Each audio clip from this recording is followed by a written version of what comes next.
कि तुसीं जाणदे ही हो कि 1 फरवरी ਨੂੰ ਬਜਟ ਆਉਣ ਵਾਲਾ ਤੇ ਬਜਟ ਦੇ ਵਿੱਚ ਸਰਕਾਰਾਂ ਵੱਡੇ-ਵੱਡੇ ਦਾਅਵੇ ਕਰਦੀਆਂ। ਹਰ ਵਾਰ ਸਰਕਾਰ ਦਾ ਕਹਿਣਾ ਹੁੰਦਾ ਕਿ ਅਸੀਂ ਹਰ ਵਰਗ ਦਾ ਖਿਆਲ ਰੱਖਦੇ ਹੋਏ ਬਜਟ ਨੂੰ ਤਿਆਰ ਕਰਦੇ ਹਾਂ। ਪਰ ਇੱਕ ਬਹੁਤ ਵੱਡਾ ਵਰਗ ਹੁੰਦਾ ਵਿਦਿਆਰਥੀ ਵਰਗ, ਜਿਸ ਨੇ ਦੇਸ਼ ਦਾ ਭਵਿੱਖ ਬਣਨਾ ਹੁੰਦਾ। ਉਸ ਦਾ ਕੀ ਬਜਟ ਦੇ ਲਈ ਮੰਨਣਾ ਹੈ ਜਾਂ ਕੀ ਮੰਗਾਂ ਨੇ ਜਾਂ ਉਹ ਕੀ ਉਮੀਦ ਕਰਦੇ ਆ ਸਰਕਾਰ ਤੋਂ, ਇਸ ਨੂੰ ਜਾਣਨ ਦੇ ਲਈ ਅੱਜ ਅਸੀਂ ਪਹੁੰਚੇ ਹਾਂ ਪਟਿਆਲਾ ਦੇ ਵੂਮਨ ਕਾਲਜ ਦੇ ਵਿੱਚ ਤੇ ਇੱਥੇ ਜਾਣਦੇ ਹਾਂ ਵਿਦਿਆਰਥੀਆਂ ਤੋਂ, ਜੋ ਕਿ ਪੋਲੀਟੀਕਲ ਸਾਇੰਸ ਦੇ, ਇਕਨੋਮਿਕਸ ਦੇ ਵਿਦਿਆਰਥੀ ਨੇ, ਕਿ ਕਿਸ ਤਰ੍ਹਾਂ ਦਾ ਬਜਟ ਜਿਹੜਾ ਹੈ ਇਹਨਾਂ ਨੂੰ ਅੱਛਾ ਲੱਗੂਗਾ ਜਾਂ ਫਿਰ ਸਟੂਡੈਂਟਸ ਕੀ ਮੰਗ ਕਰਦੇ ਆ ਕਿ ਉਹਨਾਂ ਨੂੰ ਬਜਟ ਦੇ ਵਿੱਚ ਕੀ ਮਿਲਣਾ ਚਾਹੀਦਾ। ਸੋ ਮੇਰੇ ਨਾਲ ਇੱਥੇ ਕਾਫੀ ਸਟੂਡੈਂਟਸ ਨੇ, ਆਪਾਂ ਗੱਲਬਾਤ ਕਰ ਲੈਂਦੇ ਇਹਨਾਂ ਦੇ ਨਾਲ। ਕੀ ਨਾਂ ਹੈ ਜੀ ਤੁਹਾਡਾ? ਮੇਰਾ ਨਾਮ ਜਸਪ੍ਰੀਤ ਕੌਰ ਹੈ ਤੇ ਮੈਂ ਗਵਰਨਮੈਂਟ ਕਾਲਜ ਫॉर ਗਰਲਸ ਦੀ ਵਿਦਿਆਰਥਣ ਹਾਂ। BA ਫਸਟ ਈਅਰ ਹੈ ਮੇਰਾ ਤੇ ਪੋਲੀਟੀਕਲ ਸਾਇੰਸ ਦੀ ਮੈਂ ਸਟੂਡੈਂਟ ਹਾਂ। ਤੇ ਬਜਟ ਦੇ ਰਾਹੀਂ ਮੈਂ ਕਹਿਣਾ ਚਾਹੁੰਦੀ ਹਾਂ ਕਿ ਸਿੱਖਿਆ ਨੂੰ ਥੋੜਾ ਮਤਲਬ ਸਸਤਾ ਕਰਨਾ ਚਾਹੀਦਾ ਹੈਗਾ, ਬੱਚਿਆਂ ਨੂੰ ਪੜ੍ਹਨਾ ਸਿੱਖਣਾ ਚਾਹੀਦਾ ਹੈ। ਤੇ ITI ਦੇ ਹੁਣ ਪੋਸਟਾਂ ਲਈ ਜੋ ਟੀਚਰਸ ਧਰਨਿਆਂ ਤੇ ਬੈਠੇ ਆ ਤੇ ਕੋਈ ਮਤਲਬ ਜਿਹੜੇ ਸਰਕਾਰ ਵੱਲੋਂ ਕੋਈ ਐਕਸ਼ਨ ਨਹੀਂ ਲਿਆ ਜਾ ਰਿਹਾ ਉਹਨਾਂ ਲਈ, ਉਹ ਮਤਲਬ ਇੱਥੇ ਧਰਨੇ ਦੇ ਰਹੇ ਆਂਗੇ, ਲਗਾਤਾਰ ਧਰਨਿਆਂ ਤੇ ਜਾ ਰਹੇ ਆ ITI ਦੇ ਟੀਚਰਸ।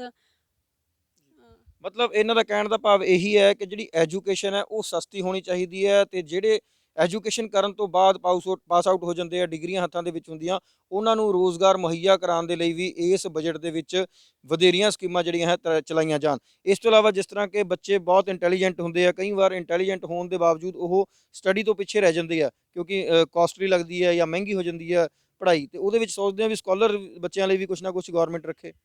ਹਾਂਜੀ, ਬੱਚਿਆਂ ਲਈ ਵੀ ਰੱਖੇ ਤੇ ਜੋ ਆਪਣੀਆਂ ਖੇਡਾਂ ਹੋ ਰਹੀਆਂ ਨੇਗੀਆਂ ਉਹਨਾਂ ਨੂੰ ਵੀ ਥੋੜਾ ਜਿਹਾ ਲੈਸ ਕਰਨਾ ਚਾਹੀਦਾ। ਇਹਨਾਂ ਨੂੰ ਖੇਡਾਂ ਤੇ ਵੀ ਬਹੁਤ ਸਾਰਾ ਇਹ ਫੀਸ ਵਗੈਰਾ ਲੈਂਦੇ ਆਂਗੇ ਤੇ ਗਵਰਨਮੈਂਟ ਵੱਲੋਂ ਤਾਂ ਸਭ ਕੁਝ ਫ੍ਰੀ ਕੀਤਾ ਗਿਆ, ਬਟ ਜੋ ਸਰਕਾਰ ਹੈਗੀ ਆਪਣੀ ਉਹ ਕੋਈ ਐਕਸ਼ਨ ਨਹੀਂ ਲੈ ਰਹੀ ਹੈਗੀ ਇਸ ਦੇ ਲਈ।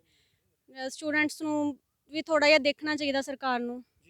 ਸੋ ਵਿਦਿਆਰਥੀ ਵਰਗ ਦੀ ਮੰਗ ਹੈ ਕਿ ਜਿੱਥੇ ਐਜੂਕੇਸ਼ਨ ਸਸਤੀ ਹੋਣੀ ਚਾਹੀਦੀ ਹੈ, ਉੱਥੇ ਰੋਜ਼ਗਾਰ ਦੇ ਅਵਸਰ ਵੱਧ ਦੇਣੇ ਚਾਹੀਦੇ ਆ। ਉੱਥੇ ਹੀ ਜਿਹੜੇ ਖੇਡ ਪ੍ਰੇਮੀ ਨੇ ਜਾਂ ਖੇਡ ਦੇ ਵਿੱਚ ਨਾਮ ਖੱਟਣਾ ਚਾਹੁੰਦੇ ਵਿਦਿਆਰਥੀ, ਉਹਨਾਂ ਲਈ ਵੀ ਸਰਕਾਰ ਨੂੰ ਪਹਿਲ ਕਦਮੀ ਕਰਨੀ ਚਾਹੀਦੀ ਹੈ, ਉਹਨਾਂ ਲਈ ਵੀ ਇੱਕ ਬਜਟ ਰੱਖਣਾ ਚਾਹੀਦਾ।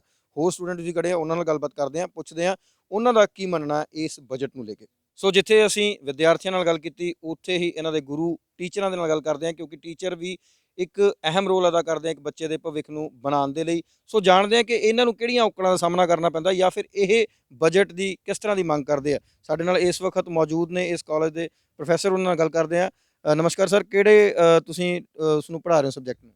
शुक्रिया अनुराग जी, मैं पोलिटिकल साइंस पढ़ाउना ते मैं ये उम्मीद करदा भी बजट घट्टो घट्ट सरकार इन्ना जरूर करे भी जो कहे उन्होंने पूरा करे। पिछले 5 सालों तो ये आंकड़े लगातार देखे जा सकते कि सिक्ख्या का जोड़ा बजट है वो खर्चा जो घटता जा रहा है।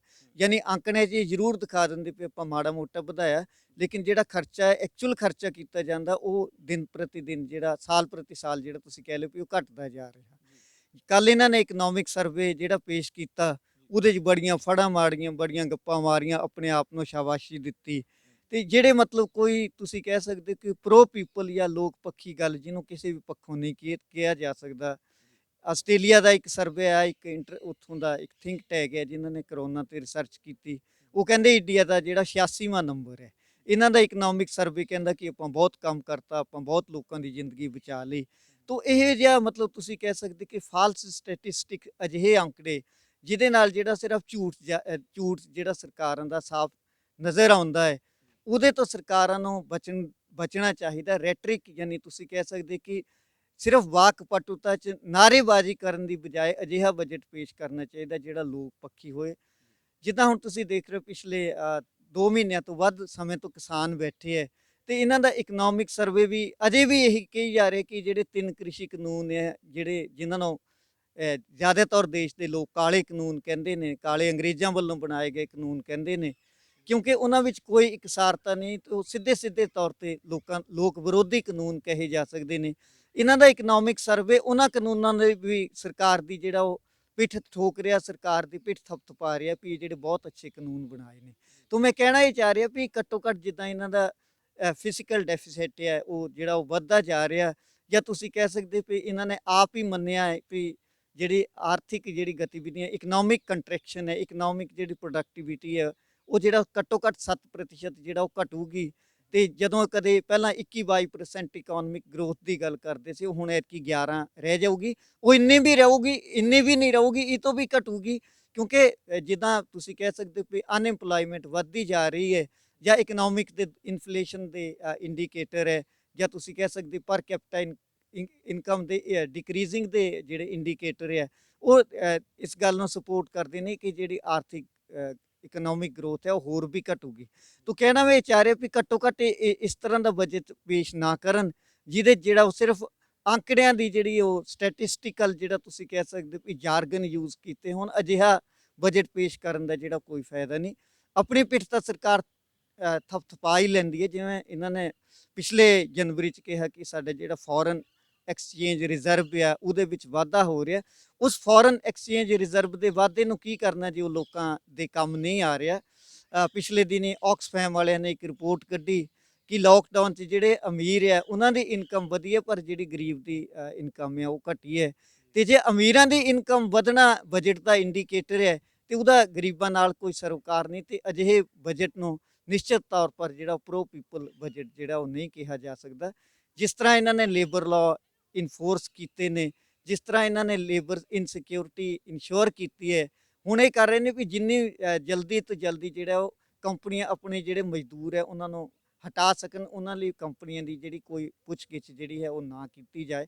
ਤਾਂ ਕਹਿਣਾ ਮੈਂ ਇਹ ਚਾਹ ਰਿਹਾ ਵੀ ਇਨਫੈਕਟ ਜਿਹੜਾ ਉਹ ਸਰਕਾਰਾਂ ਵਾਅਦੇ ਹੋਰ ਕਰਦੀਆਂ, ਲੇਕਿਨ ਐਕਚੁਅਲੀ ਉਹ ਐਂਟੀ ਪੀਪਲ ਗਵਰਨਮੈਂਟ ਨੇ, ਪਾਰਟਿਕੂਲਰਲੀ ਇਹ ਗਵਰਨਮੈਂਟ ਹੈ, ਮੈਂ ਸਾਫ਼ ਤੌਰ ਤੇ ਕਹਿ ਸਕਦਾ ਇਨਕਲੂਡਿੰਗ ਇਹ ਤੇ ਪੰਜਾਬ ਗਵਰਨਮੈਂਟ ਜਿਹੜਾ ਉਹ they are trying to become more anti poor and more anti people day by day। ਤੋਂ ਅਜਿਹੀਆਂ ਗਵਰਨਮੈਂਟ ਤੋਂ ਆਪਾਂ ਇਹੀ ਉਮੀਦ ਕਰ ਸਕਦੇ ਹਾਂ ਕਿ ਘੱਟੋ ਘੱਟ ਇੰਨਾ ਜ਼ਰੂਰ ਬਜਟ ਇਹੋ ਜਿਹਾ ਜ਼ਰੂਰ ਪੇਸ਼ ਕਰੋ ਕਿ ਘੱਟੋ ਘੱਟ ਜਿਹੜਾ ਗਰੀਬਾਂ ਦਾ ਉਹ ਗੁਜ਼ਾਰਾ ਹੋ ਸਕੇ।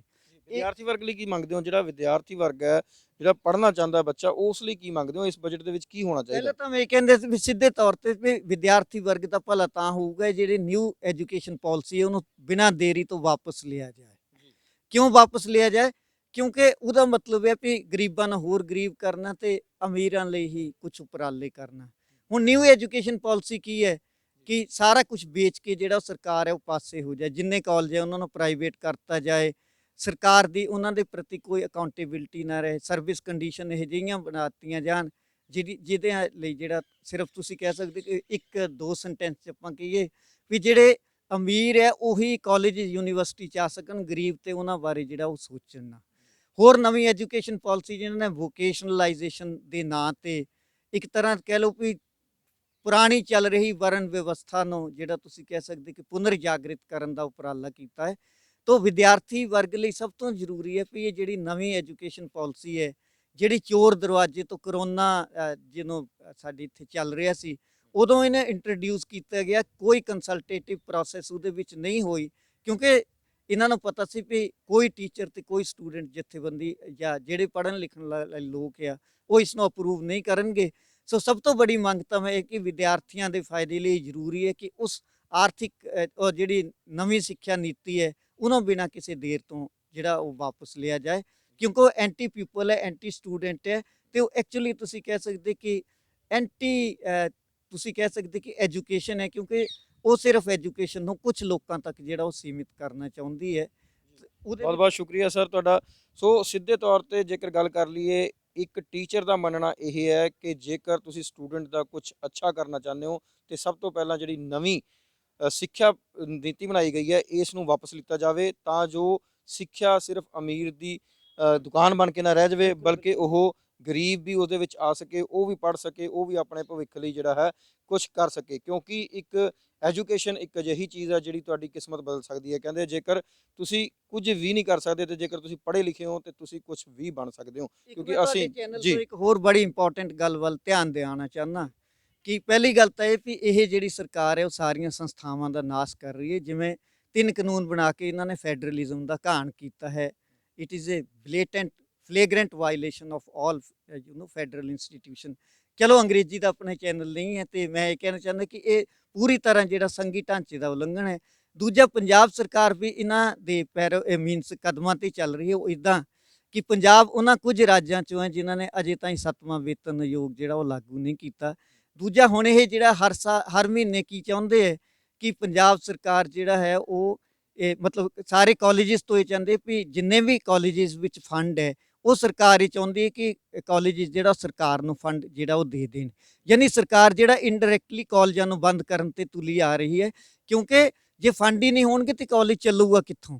ਤੇ ਕਦੇ ਇਹ 1 ਮਹੀਨਾ ਪਿਛਲੇ ਵਾਰੀ ਇਹਨਾਂ ਨੇ ਜਿਹੜੇ ਇੱਥੇ ਦੇ EMPLOYEES ਨੇ ਪੰਜਾਬ ਦੇ, ਉਹਨਾਂ ਦੀ ਜਿਹੜੀ ਸੈਲਰੀ ਹੈ ਉਹ 1 ਮਹੀਨਾ ਦਿੱਤੀ ਨਹੀਂ। ਤੇ ਐਤਕੀ ਵੀ ਅਜੇ ਇਹ ਕਹਿ ਰਹੇ ਕਿ ਤੁਸੀਂ ਜਿਹੜੇ ਪਹਿਲਾਂ ਹੈ ਉਹ ਜਿਹੜਾ ਆਪਣੀ ਵਿਆਜ ਹੈ ਉਹ ਸਰੈਂਡਰ ਕਰੋ। ਹੁਣ ਸਟੂਡੈਂਟ ਦੇ ਫੰਡਾਂ ਦੇ ਵਿਆਜ ਇਹ ਸਰਕਾਰ ਲੈਣਾ ਚਾਹੁੰਦੀ ਹੈ, ਤੇ ਇਹਨੂੰ ਕਿੱਥੋਂ ਜਿਹੜਾ ਪ੍ਰੋ ਸਟੂਡੈਂਟ ਜਿਹੜਾ ਗਵਰਨਮੈਂਟ ਕਿਹਾ ਜਾ ਸਕਦਾ ਹੈ। ਤੇ ਇਸ ਤਰ੍ਹਾਂ ਮਤਲਬ ਐਕਚੁਅਲੀ ਫਾਈਨੈਂਸ਼ੀਅਲ ਤੁਸੀਂ ਕਹਿ ਸਕਦੇ ਕਿ ਇਨਫੋਰਸਮੈਂਟ ਰਾਹੀਂ ਇਹ ਅਘੋਸ਼ਿਤ ਤਰੀਕੇ ਨਾਲ ਫਾਈਨੈਂਸ਼ੀਅਲ ਐਮਰਜੈਂਸੀ ਲਾ ਕੇ EMPLOYEES ਨੂੰ ਵੀ ਤੰਗ ਕਰਨਾ ਚਾਹੁੰਦੇ, ਸਟੂਡੈਂਟ ਨੂੰ ਵੀ ਤੰਗ ਕਰਨਾ ਚਾਹੁੰਦੇ। ਤੇ ਉਹ ਤਾਂ ਜਿੱਦਾਂ ਕਿਸੇ ਵਿਦਿਆਰਥੀ ਨੇ ਪਹਿਲਾਂ ਹੀ ਕਿਹਾ ਸੀ ਕਿ ਟੀਚਰ ਤਾਂ ਆਲਰੇਡੀ ਧਰਨੇ ਲਾ ਕੇ ਬੈਠੇ ਹੀ ਹੈ, ਤੇ ਹੁਣ ਇਹਨਾਂ ਨੇ ਇੱਕ ਰੂਟੀਨ ਬਣਾ ਲਿਆ ਕਿ ਜਦ ਤੱਕ ਕੋਈ ਵਰਗ ਧਰਨਾ ਜਿਹੜਾ ਉਹ ਨਹੀਂ ਦਿੰਦਾ ਉਦੋਂ ਤੱਕ ਆਪਾਂ ਉਹਨਾਂ ਦੀ ਗੱਲ ਜਿਹੜਾ ਉਹ ਸੁਣਨੀ ਨਹੀਂ। ਤੇ ਮਾੜਾ ਬਜਟ ਪੇਸ਼ ਕਰਨ ਦੇ ਨਾਲ ਘੱਟੋ ਘੱਟ ਇੱਕ ਹੀ ਜਿਹੜਾ ਕੰਮ ਕਰ ਸਕਦੇ ਕਿ ਜੇ ਤੁਸੀਂ ਫੰਡ ਲੈਣੇ ਹੈ ਤੇ ਜਾਂ ਹੋਰ ਤੁਹਾਡੇ ਕੋਈ ਵੀ ਮਸਲੇ ਹੈ ਫੰਡ ਸਰੈਂਡਰ ਕਰਾਣੇ, ਤਾਂ ਉਹਨੂੰ ਸੈਲਰੀ ਨਾਲ ਜਿਹੜਾ ਉਹ ਜੋੜਨ ਦਾ ਕੋਈ ਤੁਕ ਨਹੀਂ ਹੈ। ਤੇ ਮੈਂ ਇਹ ਵੀ ਮੰਗ ਕਰਦਾ ਪੰਜਾਬ ਸਰਕਾਰ ਤੋਂ, ਤੇ ਕੇਂਦਰ ਵੀ ਇਹਦੇ 'ਚ ਹਸਤਕਸ਼ੇਪ ਕਰੇ ਕਿ ਜੇ ਪੰਜਾਬ ਸਰਕਾਰ ਜਿਹੜਾ ਉਹ ਕਿਸੇ ਵੀ ਇਸ਼ੂ ਲਈ EMPLOYEES ਦੀ ਸੈਲਰੀ ਨੂੰ ਉਹਦੇ ਨਾਲ ਲਿੰਕ ਕਰਦੀ ਹੈ ਤਾਂ EMPLOYEES ਨਾਲ ਧੱਕਾ ਹੈ, EMPLOYEES ਨਾਲ ਜ਼ਿਆਦਤੀ ਹੈ। ਉਹਦੇ ਵੱਲ ਵੀ ਜਿਹੜਾ ਉਹ ਸਰਕਾਰ ਨੂੰ ਬਿਨਾਂ ਕਿਸੇ ਦੇਰੀ ਤੋਂ ਜਿਹੜੇ ਕਰਮਚਾਰੀ ਹੈ ਉਹਨਾਂ ਦੀ ਤਨਖਾਹ ਰਿਲੀਜ਼ ਕਰਨੀ ਚਾਹੀਦੀ, ਉਹਦੇ ਤੇ ਅੜਿੱਕਾ ਨਹੀਂ ਪਾਉਣਾ ਚਾਹੀਦਾ। ਬਹੁਤ ਬਹੁਤ ਸ਼ੁਕਰੀਆ। ਸੋ ਬਹੁਤ ਹੀ ਤਰੀਕੇ ਦੇ ਨਾਲ ਜਿਹੜੀ ਹੈ ਹਰ ਗੱਲ ਦੱਸੀ ਗਈ ਹੈ। ਸੋ ਬਜਟ ਨੂੰ ਕੇਂਦਰ ਕਰਕੇ ਅਸੀਂ ਗੱਲ ਕਰ ਰਹੇ ਹਾਂ ਜੀ, ਤੇ ਵਿਦਿਆਰਥੀ ਵਰਗ ਦੇ ਬਜਟ ਨੂੰ ਲੈ ਕੇ ਇਸ ਵਕਤ ਆਪਾਂ ਕਾਲਜ ਦੇ ਵਿੱਚ ਪਹੁੰਚੇ ਹਾਂ। ਸੋ ਇਸ ਕਰਕੇ ਅਸੀਂ ਜ਼ਿਆਦਾ ਗੱਲ ਜਿਹੜੀ ਹੈ ਬਜਟ ਦੇ ਰਿਲੇਟਡ ਕਰਨਾ ਚਾਹੁੰਦੇ ਆ ਵਿਦਿਆਰਥੀ ਵਰਗ ਦੇ ਨਾਲ।